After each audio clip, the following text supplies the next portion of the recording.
ચલો હવે જો આમાં સ્ટોરેજ ફૂલનો મેસેજ આવે તો કઈ બરાબર ત્યાં સુધી આપણે ભણીએ બરાબર નહીં આવે છે હવે જો આપણે બુદ્ધ વિકાસની વાત કરતા હતા તમને ખબર છે તમે એ લાઈવ ભણો છો એટલે સારી વાત છે બાકી વિડીયો તો ત્યારે શીખવા આવશે પણ અહીંયા લાઈવ ભણો છો તો આપણે એ છે યાદ રાખીએ કે ભાઈ લાસ્ટમાં શું ચાલ્યું હતું લાસ્ટમાં આપણે કંઈક ઓલા ડાર્વિન ચકલીની વાત કરેલી ડાર્વિન ફિંચ મેં તમને કીધું હતું એક ટાપુ ઉપર ડાર્વિન ગયો એવું કીધેલું નતું પેજ નંબર 131-32 વિશે વાત કરેલી કઈ વાત ચલો બોલ આપણે થોડું ફ્લેશ બેકમાં જઈને પછી આપણે આજનો અધ્યાય ચાલુ કરીએ બરાબર તો વાત એવી હતી કે અનુકૂલિત પ્રસરણ સજીવને જ્યાં અનુકૂળતા પ્રાપ્ત થાય એવા વિસ્તારમાં સજીવ છે પોતાનું ડેવલપમેન્ટ કરે પોતાનો વારસો એ જગ્યાએ કેવી રીતની પોતાના શરીરની અંદર ભિન્નતાનું સર્જન કરે બરાબર એવી રીતે પોતાના શરીરની અંદર ભિન્નતાનું સર્જન કરે બરાબર તો વાત એવી હતી કે ડાર્વિન એકવાર ગેલાપાગોસ ટાપુ પર ગયા ગેલાપાગોસ બરાબર ટાપુ પર ગયા ત્યાં એક પક્ષી જોયું ત્યાં એમને પક્ષી જોયું બરાબર હવે બુદ્ધ વિકાસનો અભ્યાસ કરવો હોય તો આમ જનરલી 1-2 વર્ષમાં જ હોય થોડાક વર્ષ રાહ જોવી પડે અને સજીવ જેટલો નાનો સજીવનો જીવનકાળ જેટલો ઓછો એટલો અભ્યાસ કેવો બને થોડો સરળ બને આપણામાં બુદ્ધ વિકાસ સમજવો હોય તો તમને ખબર છે મનુષ્યનું એવરેજ આયુષ્ય 60-65 છે તો નવી પેઢી આવે નવી પેઢીના લક્ષણો સ્ટડી કરવા ઘણી બધી પેઢીઓ જવા દેવી પડે ત્યારે જ તમે અનુકૂળ પ્રસરણને બધું સમજી શકો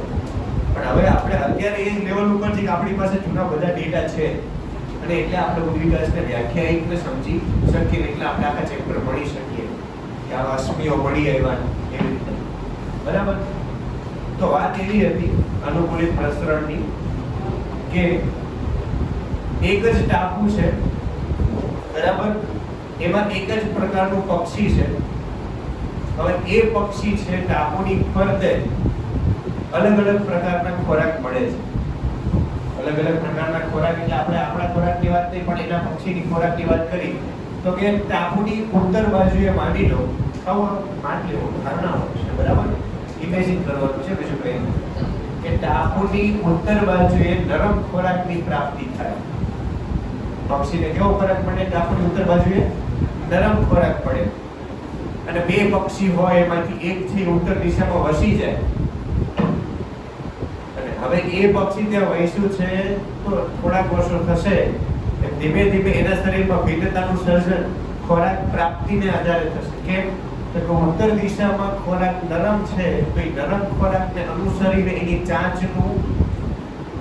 ચાંચની અંદર ભિન્નતા છે સર્જાશે એની ચાંચ અણીવાળી એવી નહીં આવે અણીદાર ચાંચ તો શું કામ છે નરમ ખોરાક માટે કે જરૂર ખરી નહીં જરૂર તો ત્યાં જે પક્ષી વિકસે છે પક્ષીની ચાંચ વિકસે છે વર્ષોમાં ભવિષ્યમાં એ કેવી ચાંચ વિકસાવે છે એને જે ખોરાકની પ્રાપ્તિ થાય છે એટલે એને એક પ્રકારની નૈસર્ગિક પસંદગી કરી કે આ એક લક્ષણ થઈ ગયું ખોરાકની પ્રાપ્તિ ખોરાકનો પ્રકાર એ શું થઈ ગયું લક્ષણ થયું અને એને અનુસરીને એ પક્ષીએ પોતાના શરીરમાં ભિન્નતાનું સર્જન કર્યું હવે એ જ પક્ષી દક્ષિણમાં ગયું તો ત્યાં એને સુખદ ખોરાક પ્રાપ્ત થયો કે જે એને તોડીને ખાવો પડે કોતરીને ખાવો પડે તો જો એ પક્ષીને દક્ષિણમાં ટકી રહેવું હોય તો એ જ પક્ષીની જે આવનારી જાતો છે એમાં ભિન્નતાનું સર્જન થઈને કેવી ચાંચ બને અણીવાળી ચાંચ બને સમજાય આને કહેવાય અનુકૂલિત પ્રસરણ અને આ બધા સજીવને લાગુ પડે આ તો ખાલી પક્ષીની વાત હતી ઇવન મનુષ્યની વાત છે તો મનુષ્યમાં પણ આ વસ્તુ લાગે કે ઠંડા વિસ્તારમાં વસતા મનુષ્ય બરાબર એમના શરીરમાં જે લક્ષણો હોય એ ગરમ વિસ્તારમાં જે વસે છે સજીવ ઉષ્ણ વિસ્તારવાળા એ કેવા હોય અલગ અલગ ઉષ્ણ વિસ્તારમાં રહેતો સજીવ ઠંડા વિસ્તારમાં ન રહી શકે, ઠંડા વિસ્તારવાળો સજીવ અહીંયા ન રહી શકે. કેમ? તો કે બેનું શરીર એવી રીતે ડેવલપ થયું છે. આના માટે મેં તમને આપણા વડવાઓના એક્ઝામ્પલ આપ્યા હતા કે આપણા વડવાઓ જ્યારે જૈનમાં હતા ત્યારે એટમોસ્ફિયર ની બધું કેવું હતું? સ્ટેબલ હતું. આબોહવા કેવી હતી? સામાન્ય હતી. એટલે એમના શરીર એ મુજબ વિકસ્યા છે કે આજની ગરમી સહન ન કરી શકે, કેમ કે એમના શરીરને એની આદત નથી, એમના શરીરમાં એ ભિન્નતાનું લક્ષણ એડ નથી. બીજી બાજુ આજની તારીખે તાજું જન્મેલ બાળક હોય તો તાજું જન્મે છે બાળક, તે જન્મનાર બાળક ઓલરેડી એ બધી પ્રતિકારકતા લઈને આવશે કે બહાર કેવું વાતાવરણ છે, તો એ મુજબ એનું શરીર ડેવલપ થશે. તો પૂર્વજમાં અને અત્યારે તાજું જન્મેલ બાળક છે તેમાં થોડી ભિન્નતાનું સર્જન થયું ને. શું કામ થયું? તો કે બહારની પરિસ્થિતિઓ બદલાણી, ભૌગોલિક પરિસ્થિતિ બદલાય, કોઈ આબોહવાકીય પરિસ્થિતિ બદલાય, તોય સજીવ પોતાનું અસ્તિત્વ ટકાવી રાખવા માટે શું કરે? શરીરમાં ભિન્નતા ઓટોમેટિક સર્જે. અને એ પ્રકારની ભિન્નતા સર્જે એટલે કાઈન્ડ ઓફ ઉદ્વિકાસ થયો કે લક્ષણોમાં ઉમેરો કરવો. હવે જો આપણા અત્યારે તાજા જન્મતા બાળક છે એ જૂના લક્ષણો લઈને આવતા હોય, ટકી શકે? ન ટકી શકે. સિમ્પલ વસ્તુ. તો ઠીક છે, સોરી ડાર્વિને આવો સિદ્ધાંત આપ્યો ને આપણે શું કહી દીધું? ડાર્વિન વાત કીધો નૈસર્ગિક પસંદગી મુજબ સજીવો છે જે તે જગ્યાએ વસી ગયા અને પૃથ્વી ઉપર જીવ સૃષ્ટિ બની. એવું તો નથી કે બધી જગ્યાએ એક સરખો માણસ એક જ જગ્યાએ ઉત્પન્ન થયો, નહીં ને? એવું કહેવાય છે. તમે જો આફ્રિકા વિશે જાણ્યું હોય તો કે આફ્રિકામાં સૌપ્રથમ માણસનું નિર્માણ થયું હશે એવું માનવામાં આવે. અને ત્યાં એનો આખું હેરિટેજ પ્લેસ પણ બનાવવામાં આવ્યું છે. ત્યાંથી ખોદકામ દરમિયાન સૌપ્રથમ અસ્થિઓ મળ્યા હતા, મનુષ્ય હોવાના પુરાવા સૌપ્રથમ ત્યાંથી મળ્યા હતા. એટલે એવું માનવામાં આવે છે કે સૌપ્રથમ આફ્રિકામાં મનુષ્યો ઉત્પન્ન થયા, લાઈક ઉદ્વિકાસ પામીને વાંદરમાંથી ને એમાંથી. પછી આવો મનુષ્યનો સમૂહ છે એ થોડોક સમૂહ છે એ ઉત્તર અમેરિકા બાજુ ગયો, બરાબર? અને ત્યાં વસીને ઉત્તર અમેરિકાની જે આબોહવા હતી એ મુજબ એના શરીરનું ડેવલપમેન્ટ થયું. સમજાય? એ ધીમે ધીમે આંતરપ્રજનન કરીને મનુષ્યની વસ્તી કેવી થઈ? વધતી ગઈ. પણ મનુષ્યની વસ્તી છે એ એક જગ્યાએ સ્થાયી ન રહી. પૃથ્વીના અલગ અલગ ખૂણે કેવી થઈ? વહેંચાતી ગઈ. અને અલગ અલગ ખૂણે વહેંચાતી ગઈ એટલે જે એક જ પ્રકારનો મનુષ્ય હતો એ હવે દરેક પૃથ્વીના ખૂણે કેવા કેવા અલગ અલગ પ્રકારના મનુષ્યો ઉત્પન્ન થયા. આખી ઘટનાક્રમ તમને એમ થતું હશે સર ઇન્ડિયા વાળા પહેલા આવ્યા કે ઓસ્ટ્રેલિયા વાળા પહેલા આવ્યા કે ઇંગ્લેન્ડ વાળા પહેલા આવ્યા? આ દેશ, બધી સીમાંકન એ બધી તો બહુ દૂરની વાત છે. પહેલા આફ્રિકામાં આવી રીતે ઉદ્વિકાસ થયો, ત્યાંથી ધીમે ધીમે પબ્લિક વહેંચાતી ગઈ. કરતા ઉત્તર અમેરિકા, દક્ષિણ અમેરિકા, ખંડો, યુરોપ બધામાં વહેંચાતા ગયા. જેમ જેમ માણસ વહેંચાણા એમ એમનામાં પરિસ્થિતિ વાઇઝ શું આવ્યું? ઉદ્વિકાસ આવ્યું. અમેરિકાની વાત કરીએ તો આબોહવા કેવી પ્રાપ્ત થઈ? એમને ઠંડી આબોહવા પ્રાપ્ત થઈ. તો એ ઠંડી આબોહવા મુજબ એ લોકોના ખોરાક થયા, એ લોકોના શરીર ડેવલપ થયા. પછી અમુક સજીવો એવા વિસ્તારમાં થયા કે જ્યાં ગરમ વાતાવરણ એમને પ્રાપ્ત થયું, એમના શરીર કેવા થયા એ મુજબ ડેવલપ થયા, બરાબર? અને આવી રીતે અલગ અલગ પ્રકારના આપણે જે અત્યારે હાલમાં જોઈ રહ્યા છીએ કે વેસ્ટ ઇન્ડિઝ વાળા આવા, અમેરિકા વાળા આવા, ઇન્ડિયા વાળા આવા, એ આવા બન્યા કેવી રીતે? તો કે જે તે સમૂહ એ પ્રદેશમાં આવીને વિકસ્યો અને ત્યાંથી પ્રજનન થઈને વસ્તી સમૂહ છે ધીમે ધીમે વધતો ગયો. એમ કરીને આટલા બધા માણસો થયા. આખી પૃથ્વી અત્યારે છલકાઈ છે એટલા માણસો, બરાબર?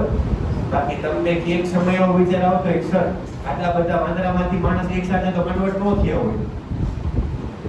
તમે સમજો અત્યારે કરોડોની અંદર વસ્તી છે, બરાબર? તો એવો વિચાર આવે કે આટલા બધા વાંદરા આમાંથી આમ કન્વર્ટ ન થાય. કન્વર્ટ થોડાક જ થયા અને એ વસ્તી સમૂહ આંતરપ્રજનન કરીને આટલી સંખ્યાએ માણસ પહોંચ્યો, બરાબર? અને માણસમાં વિવિધ પ્રકારો છે એ આવી રીતે બન્યા. બીજું એક્ઝામ્પલ આપું, રીચનું એક્ઝામ્પલ આપું કે ન્યુટ્રલ એક સ્થિતિએ તમે રીચને રાખો, પાઇબેક રીચ છે, બરાબર? અથવા કપલ રીચ રાખો. આપણે આગળ વસ્તી વધારવાની છે એટલે કપલ રીચ રાખી. સિંગલમાં તો થોડું કન્ફ્યુઝન ક્રિએટ થશે, બરાબર? કે બે માણસ અને બે માણસ એવા રીછની બે જોડીઓ છે. એક જોડીને તમે ઉત્તરમાં મોકલી દો ઠંડા વિસ્તારમાં, બીજી જોડી છે એને ગરમ વિસ્તારમાં મોકલી દો. હવે જે જોડી ઉત્તર વિસ્તારમાં ગઈ છે એને શેનો સામનો કરવો પડશે? ઠંડીનો સામનો કરવો પડશે. આંતરપ્રજનન કરશે, બરાબર. આંતરપ્રજનન કરીને જે નવું રીછ આવે છે એ કેવી અનુકૂળતા ધરાવતું હશે? ઠંડી સામે. હવે આવા રીછની ઘણી બધી પીટીઓ જવા દો, ઘણી બધી પીટી જવા દો, પછી જે રીછ તૈયાર થાય છે એ સફેદ કલરનો રીછ તૈયાર થાય.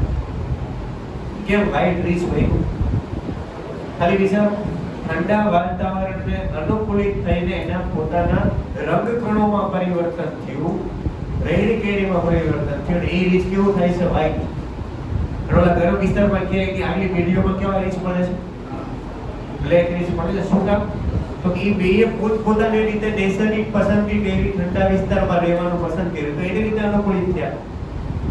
એવી રીતે એનામાં ભિન્નતા આવી. ઓલા ગરમ વિસ્તાર વડે ગરમ વિસ્તારની રીતે અનુકૂલિત થયા. આમ જાણો ને આ વસ્તુ દરેક સજીવમાં લાગે. આને કહેશું અનુકૂલિત રસરણમ. 131-32 ઉપર જે આકૃતિ આપી છે ને વસ્તુ આ સમજાવે છે.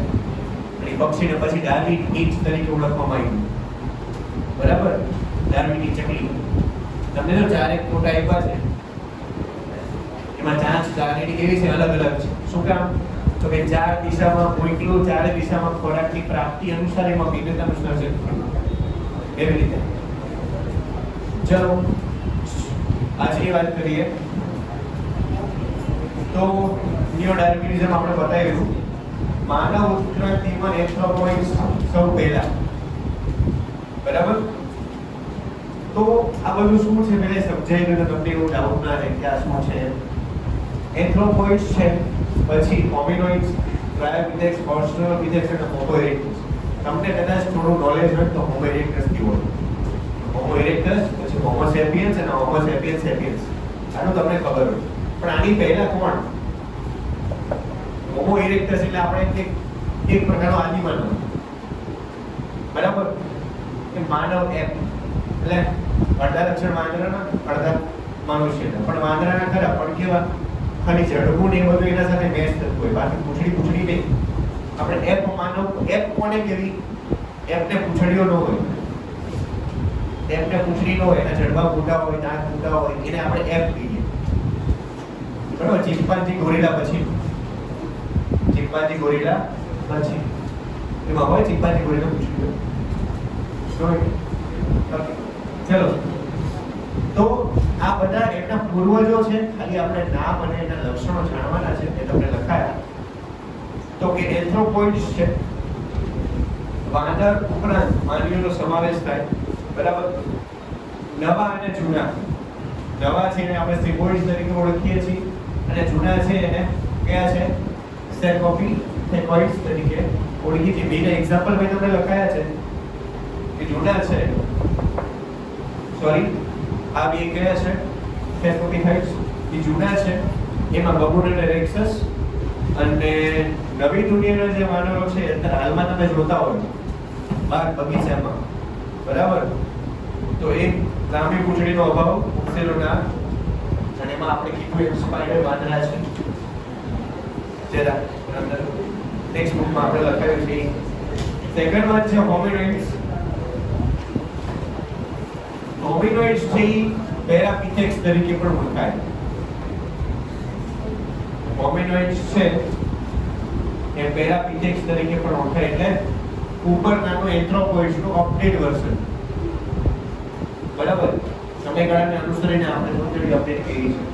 તેમાં કોણ આવશે? એપ્સ છે, ગિબ્સન, ગોરિલા, ચિમ્પાન્જી કે જે પેરાપિથેક્સ તરીકે પણ ઓળખાય છે. બીજા કોઈ લક્ષણ આપણે એડ કરવા થતા ટેક્સ્ટ બુકમાં કંઈ આપેલો નથી, એટલા માટે આપણે આ બધી વસ્તુઓ લખીને સમજીએ. ટ્રાયોપિથેક્સ. ધીમે ધીમે આપણે માણસ તરફ આગળ વધતા જઈએ તો કે કદ, સ્વરૂપ અને જિંદગી જીવવાની રીતમાં વિવિધતા ધરાવતા હતા. એટલે એવો સમૂહ નહોતો કે જે એક જ પ્રકારનું અનુકરણ કરતો હોય. ટ્રાયોપિથેક્સની અંદર પણ અલગ અલગ સમૂહો પડતા હતા કે જેમના જીવન જીવવાની રીત કેવી હતી? અલગ અલગ હતી. બાકી આ બધામાં કેવું હતું? એક અનુસરે, એ જ વસ્તુ બીજું પણ અનુસરે, બરાબર. પછી ડાયાબિટીસમાં એક લક્ષણ છે કાયમી ભ્રમરની ખાંચ આંખમાં. અહીંયા આપણે આજે આઈબ્રોની કહીએ એની વાત છે, બરાબર. ચોરસ લાંબા રાક્ષીદાંત ધરાવતા જડબા, આવા લક્ષણો મેં તમને બધામાં લખાયા છે અને યુનિક લક્ષણો હશે લખાયા હશે કે જે પૂછાઈ શકે. ત્યાંથી ક્વેશ્ચન છે આવી શકે કે ભાઈ આનું લક્ષણ છે કે નહીં, બરાબર.